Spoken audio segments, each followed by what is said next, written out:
welcome back to my channel. My name is Heather. I am a singer-songwriter from the UK. So in celebration of my single coming out, Indigo Eyes, that is available on all digital platforms, which has also reached 400 streams, well over that now, which has been overwhelming, and I'm so proud and happy and thankful for everybody who's listened and streamed and downloaded it. I love you.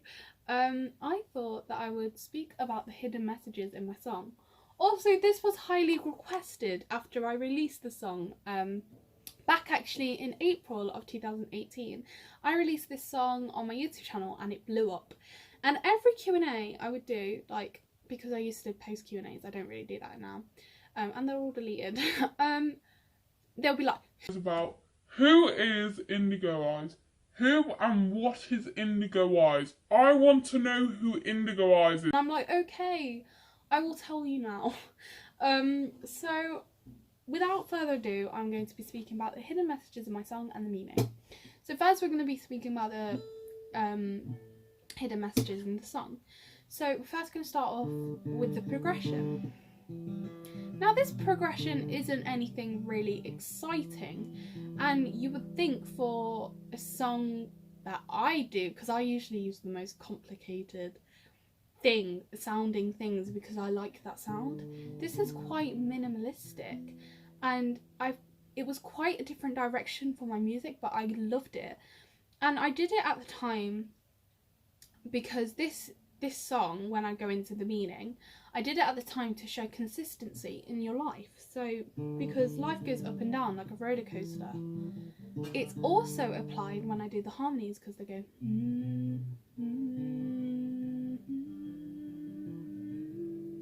Harmonies also represent the development of your infatuation and crush.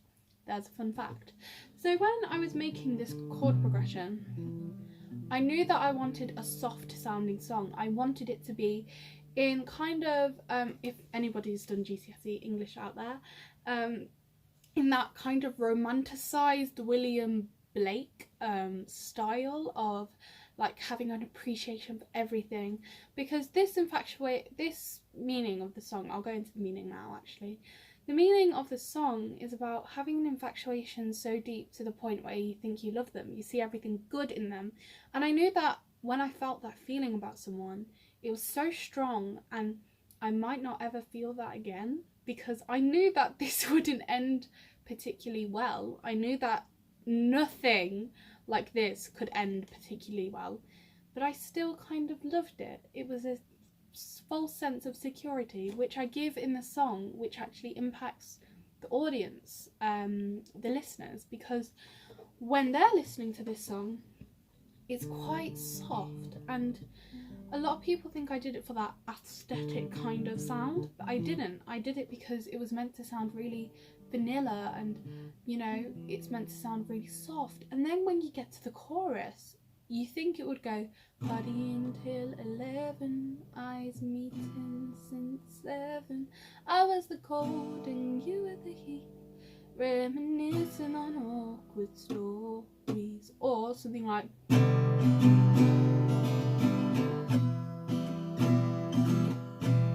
And in a normal ABA format, that would be applied.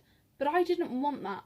I wanted everybody to think that this chorus is going to be this most beautiful thing, this thing that everybody will listen to and they'll feel so soothed and calmed by. And like the harmonies are giving you that false sense of security because they're put throughout the song, and it's meant to represent your conscience going, everything's fine, everything's normal, everything's going to be fine, nothing bad's going to happen here. And then when we get to the chorus, it...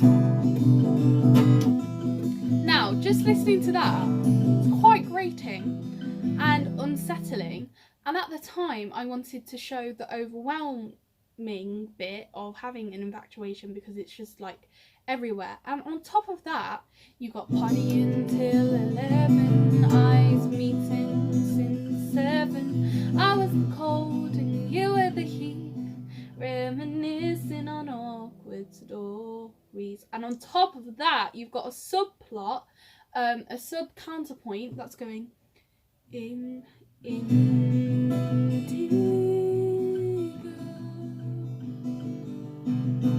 Eyes. and it's a bit like, oh my god, what is happening? And it's meant to give you that, whoa, I don't know what is happening here. This is a bit overwhelming. I don't like this. This is a bit grating. And it's kind of unsettling. Like, when I first listened to it, the produced version, I made sure that I could make it the most unsettling sound. Because in the one that I originally posted, I kind of made it a bit more softer when I was like editing it. But when I was working on the produced version, I wanted this to be unsettling. I wanted everyone to be surprised and shocked, because it was kind of representing like your mind going, this isn't going to end well, you know, you can't feel this way about a person and it's going to last. Like, it's kind of showing you the bitterness of the mind and the bitterness of that person, which I'm sorry, I'm such a like musical nerd. I love adding these things in and talking about them because I get so genuinely excited by music. So when I added that in, a lot of people complained about the chorus. They were like, what the hell, it's such a nice song and then you came to ruin it. I was like, I did that on purpose. But when I explained it to them, they're like, oh, okay. So throughout, after that, we go back to the consistency. Now, if you notice, when the humming comes in again, it becomes louder and it goes,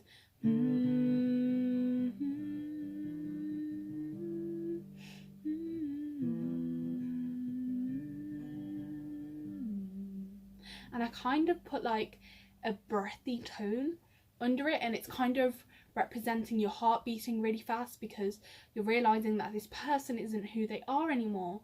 And then we get to the chorus and my voice breaks, and then people are like, oh my god, Heather's really bad at singing, like she forgot to take out like this voice break and everything, and oh my god, like and I was like, no, I wouldn't have kept that in if I didn't want it in, because I love giving music, but if I don't love it, I'm not going to post it, I'm not going to share it, obviously.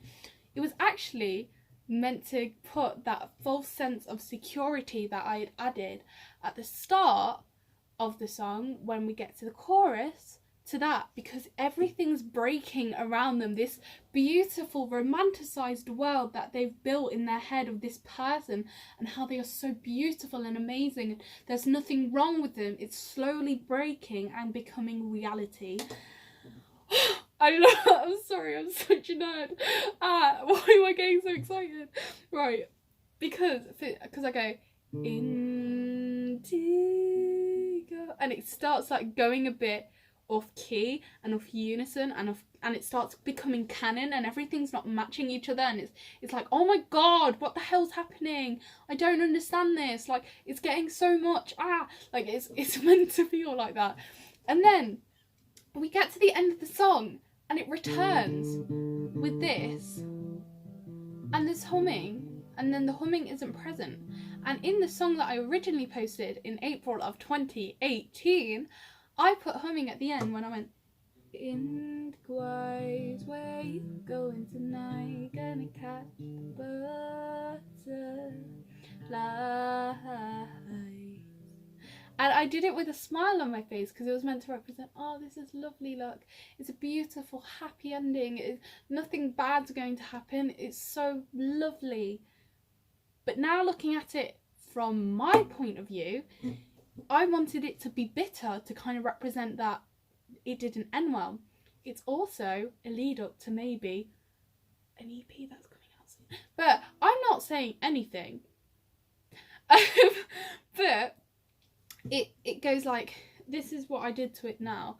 And I put more of a painful thing in my voice. Like, I made it painful when I sang it, and I think everybody was sore after listening to it. Like, the compliments that I got from people that I know is they said that at the end they felt like they'd gone through like a journey and they felt like they were there with me, and I was like, that's what I wanted to do. That is what I wanted to do. Because at the end I go, Indigo Eyes, where you going tonight? Gonna catch butterflies.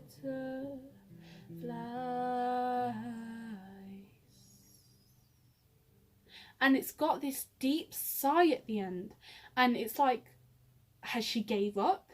what's happened. Like, it feels unfinished. It's not like a perfect cadence like in other music where, like, say if I went, Indigo Eyes, where you going tonight? Gonna catch the butterflies.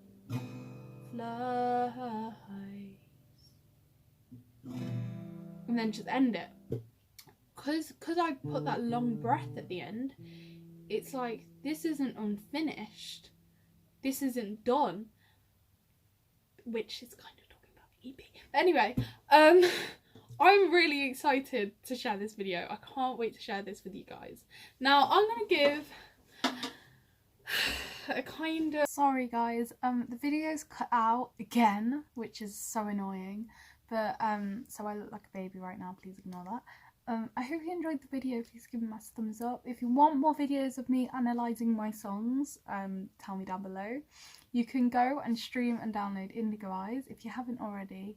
If you have, thank you so much. That means the world to me.